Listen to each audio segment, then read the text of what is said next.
Hey everyone, welcome back for another deep dive. We love to just get right into the text. So today we're going to be looking at John chapters 9 and 10. Yeah, these are really powerful chapters Oh, they are. with a lot going on, miracles and Yeah, teachings and a lot to unpack there. absolutely. And I think one of the things that really stood out to me is how these chapters invite us to think about what it means to really see. I like that, to really see. Yeah, to see not just physically, but spiritually, and to understand what it means to be part of Jesus's flock.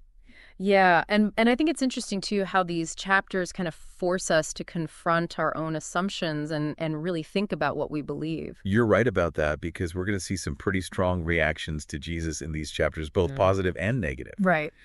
So let's just dive right into John chapter 9. Oh, okay. We have this incredible story of a man who's been blind from birth. Yeah, a powerful story. And I think it's interesting how the disciples immediately jump to this question of sin. Yeah, it's like their go-to explanation for suffering, right? Right? They ask Jesus who sinned this man or his parents. Like they're looking for someone to blame. Exactly. It's this cause and effect kind of thinking that was really common back then. Yeah, they're trying to make sense of suffering through this lens of like, well, somebody must have done something wrong. Right. And it's so interesting how Jesus responds to that because he totally reframes the whole situation. Yeah, he does. He basically says, nope, this happened so that the works of God might be displayed in him. Yeah, it's such a powerful shift in perspective. It is. He's not denying the reality of suffering, but he's saying there's a bigger purpose at play here. And a purpose that's ultimately about revealing God's glory and power. Absolutely. And then we get to the actual healing, which is pretty remarkable in itself. Oh, yeah. The way he does it is so interesting. I mean, he uses mud and saliva. Like, what's going on there? Yeah. Wow, what do you make of that?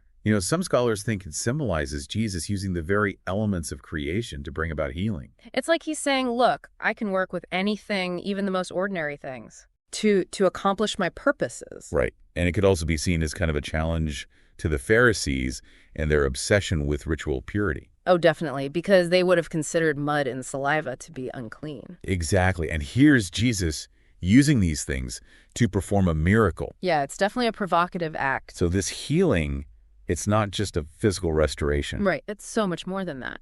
It sets off this chain reaction. Yeah. There's debate, there's questioning, and ultimately it leads to this incredible testimony from the man who was healed. And that's what's so powerful about this story, right? This man who was once blind and marginalized, now he's boldly proclaiming the truth. And he's not backing down even when he's confronted by the religious authorities. He's like, look, I don't know all the theology, but I know what happened to me. Yeah, I was blind, and now I see. It's such a simple but profound statement. It really is, and it speaks to the power of personal experience when it comes to faith.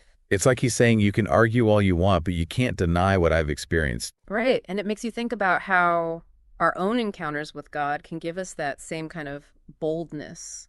To speak up even when it's difficult. Yeah, to stand firm in our convictions. Absolutely.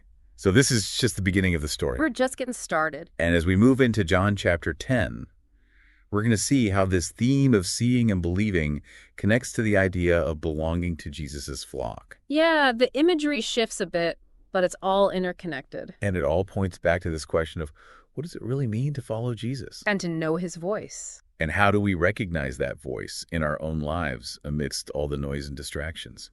Yeah, that's a big one. How do we tune in to what Jesus is saying to us? Well, we'll have to explore that more in the next part of our deep dive, so stay tuned. Yeah, can't wait. Okay, so we're diving back into this idea of, knowing Jesus's voice, Yeah. recognizing it. Yeah, this is kind of a big deal, right? It is like, how do we actually do that Right. in our lives? It's not always obvious, is Yeah, it? not at all. Yeah. It's not like we hear an audible voice, Right. like booming down from heaven telling us what to do.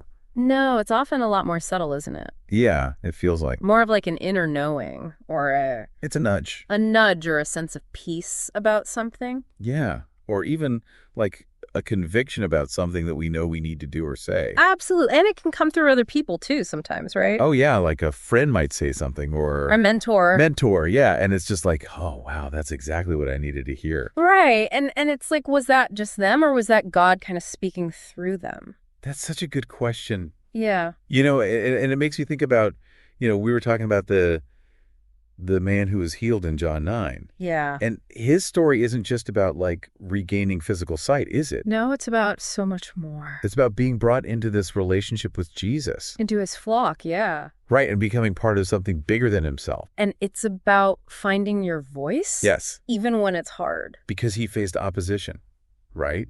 The Pharisees weren't too happy with him. They were not pleased. For speaking out about what had happened to him. But he couldn't deny his experience, could he? No, he's like, look, I know what happened to me. I was blind, and now I see, and you can't take that away from me. Yeah, that's powerful. It's like he's discovered his true identity in Christ, and he's not afraid to share it. And that's what's so inspiring about this story, right? It's about finding that courage to speak the truth, even when it costs you something. Yeah, because following Jesus isn't always easy, is it? No, not always, but it's always worth it. It's a journey. And sometimes it's a challenging one. But we're not meant to go it alone, are we? No, we have each other. We have the community of believers to support us. And we have Jesus, the Good Shepherd, leading the way. Okay, so let's talk more about that shepherd imagery, because it's so central to John chapter 10. It's such a rich metaphor, and it really speaks to the kind of relationship Jesus wants to have with us. Yeah. What do you think are some of the key takeaways from that imagery? Well, I think one of the most important things is that sense of protection and guidance that the shepherd provides for his sheep. Yeah, he's looking out for them. He's leading them to green pastures. He's protecting them from danger. And he knows each one of them intimately, right? Yeah, he calls them by name. And they recognize his voice. Which goes back to what we were talking about before, about learning to hear Jesus' voice. Exactly, because if we want to follow him, we need to be able to recognize his voice among all the other voices vying for our attention. That's so true. And it's not always easy to do that, is it? No, it takes practice and intentionality. It's like anything else we want to get good at, we had to put in the time and effort. Right. We have to cultivate that relationship with Jesus, spend time with him in prayer, in studying the scriptures. So it's not just about believing in him. It's about actively seeking him, getting to know him. And that's a lifelong journey, isn't it? It is. But it's a journey that's full of purpose and meaning. And one that ultimately leads us to the abundant life that Jesus promises. Okay, so going back to the Pharisees for a second. Okay. They're not exactly thrilled with Jesus' claims, are they? No, they're pretty outraged, actually. Yeah, they accuse him of blasphemy for saying that he's one with God. It's a direct challenge to their understanding of God and their own authority. It's like they can't handle the idea that God might be working outside of their carefully constructed religious system. And that tension is something that still exists today. Oh, absolutely. The struggle between holding on to rigid beliefs and being open to the unexpected ways that God might be moving. It's a good reminder that following Jesus often requires us to question our assumptions and be willing to embrace new perspectives. And to trust that even when things get messy, we have a shepherd who's leading us. Yeah, even when we don't fully understand what he's doing or where he's taking us. So we've covered a lot of ground in our deep dive into John 9 and 10. Yeah, we have the healing, the Pharisees, the Good Shepherd. But I keep coming back to this idea of learning to hear Jesus' voice. Yeah, me too. It's such a central theme, isn't it? It is. And I think for a lot of people, it can feel kind of mysterious or elusive. Oh, for sure. Like, how do we actually do that? How do we know it's him speaking and not just our own thoughts or, Right, or our own desires. Exactly. Yeah, it's a good question. And I don't think there's like a one-size-fits-all answer. Yeah. But I think one of the keys is just spending time with Jesus, getting to know him. Okay, so it's like building a relationship with a person. The more time you spend with them, Right. the more you get to know their voice, their A mannerisms. sense of humor. Yeah, exactly. And then you can recognize them even in a crowded room. Absolutely. And it's the same with Jesus. The more we immerse ourselves in his word and prayer, the more attuned we become to his voice. Well, it's not necessarily about hearing an audible voice. Right. It's more about recognizing his presence, his leading in our lives. It's like an inner knowing or a sense of peace about something. Yeah, or even like a nudge to do something or say something. Right. And sometimes it's a conviction about something that's wrong. Yeah, like a red flag going up. Exactly. Yeah. And sometimes it comes through other people too. Oh, yeah. Like when a friend gives you the perfect advice. Or you hear a sermon and it's like, wow, that's exactly what I needed to hear. Yeah. Or even just like a random conversation with a stranger. Right. And you walk away thinking, that was kind of a God moment. That's like those divine appointments that we sometimes stumble into. And I think it's important to remember that God can use anything and anyone to speak to us. It's not limited to just like a certain time or place or method. Absolutely. He's creative. He's not bound by our expectations. And I think that's part of what makes following Jesus so exciting. Yeah, it's an adventure. It is. It's a journey of discovery. And sometimes it's challenging. Oh, for sure. There are definitely times when it's hard, when we face opposition or doubt or suffering. But we're never alone in those times, are we? No, we have Jesus, the Good Shepherd, walking with us every step of the way. And we have each other, the community of believers, to support and encourage us. Right, and that's what's so beautiful about the image of the flock in John 10. Yeah, it's this picture of belonging, Of unity. of being guided and protected. Of knowing and being known. Yeah.